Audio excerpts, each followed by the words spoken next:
இப்படி ஃபேட் ஆகி இருக்கிற என்னோட டெனிமை இப்படி மாற்றிட்டேன். எப்படி மாற்றினேன்னு வாங்க வீடியோக்குள்ளே போய் பார்க்கலாம்.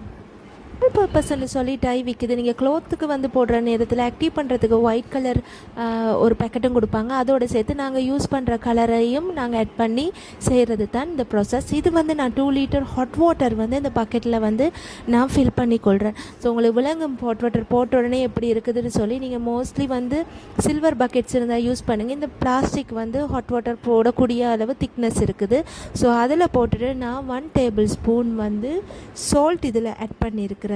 அடுத்தது வந்து இதோட சேர்த்து என்னோடய பிளாக் டெனிம்ன்றதுனால பிளாக் கலர் டை வந்து நான் முதல்ல வந்து இதில் ஆட் பண்ணி கொள்கிறேன். அதுக்கு பிறகு இதோடு சேர்த்து ஆக்டிவ் ஆகிறதுக்கு வந்து கலர் பேக்கெட்டில் வர அந்த தூளையும் இதில் நான் ஆக்டிவ் பண்ணிக்கொள்கிறேன். கண்டிப்பாக வந்து இது நீங்கள் க்ளோத்ஸுக்கு போடுறதா இருந்தால் அந்த ஒயிட் கலர் தூள், அப்படி இல்லை நீங்கள் கிராஃப்ட் வேலை பேப்பர்ஸுக்கு வந்து இந்த ஒயிட் கலர் தூள் ஆட் பண்ண தேவையில்லை. ஸோ கண்டிப்பாக சால்ட் 1 டீஸ்பூன் ஆட் பண்ணணும். அப்போ தான் அந்த டை வந்து ஃபிக்ஸ் ஆகும். ஸோ இதை நல்லா மிக்ஸ் பண்ணிவிட்டு கையில் க்ளவுஸ் போட்டுக்கோங்க. கண்டிப்பாக கண்ணையும் பாதுகாக்கிற மாதிரி இது கிளாஸஸ் போட்டுக்கோங்க. ஸோ இது பிறகு நான் டெனிமை இந்த ஹாட் வாட்டருக்குள்ளே நான் போடுறேன். ஸோ கை சூடுனால இந்த மாதிரி வச்சு நான் டெனிமை வந்து நல்லா திருப்பி எல்லா பக்கத்துலேயும் டை படுற மாதிரி நான் இதை திருப்பி விடுறேன். அதுக்கு பிறகு ஒரு 1 ஹவர் இதை நான் அப்படியே விடுறேன். 1 ஹவர் விட்டாலும் இடையில அதை வந்து நான் திருப்பி போட்டு அந்த ப்ராசஸை நான் செஞ்சு கொண்டு தான் இருந்தேன்.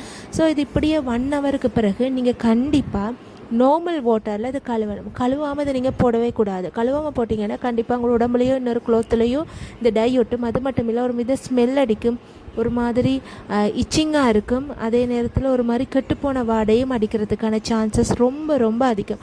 அதனால் கண்டிப்பாக இது 1 ஹவருக்கு பிறகு நீங்கள் நார்மல் வாட்டரில் நீங்கள் கழுவ வேணும். மாதிரி நீங்கள் யூஸ் பண்ணுற பக்கெட்டும் வெரி கேர்ஃபுல். நீங்கள் வந்து இதில் திருப்பி தண்ணி சர்வ் பண்ணி குடிக்கிற மாதிரி அப்படின்ற நினைப்பில் வந்து நீங்கள் பக்கெட் யூஸ் பண்ணாதீங்க. இது டை போடுற கெமிக்கல் உள்ளது. ஸோ அதனால் நீங்கள் உடம்புக்குள்ளே போகிற விதமான இதுகளுக்கு நீங்கள் திருப்பி இந்த பக்கெட்டை வந்து யூஸ் பண்ணாதீங்க. ஸோ 1 ஹவருக்கு பிறகு இதை நான் எடுத்து நார்மல் தண்ணியில் வந்து இதை வாஷ் பண்ணி நேரடியான சூரிய வெளிச்சத்தில் விழாதபடிக்கு ஒரு நிழல் உள்ள இடத்துல வந்து இதை நீங்கள் தண்ணியை வடித்து காய வைங்க. ஸோ இது எல்லா ப்ராசஸும் முடிஞ்சதுக்கு பிறகு எப்படி ஒரு பிளாக் டெனிம் வந்து முதல்ல இருந்த ஃபேட் இல்லாமல் நார்மல் பிளாக்காக மாறுதுன்னு நீங்களே உங்களை கண்ணால் பார்க்குறீங்க. ஸோ இன்னும் ஒரு வீடியோ உங்களை சந்திக்கிறேன். அதுவரை உங்களிடம் வந்து விடைபெறுகிறேன். தேங்க்யூ, பாய்.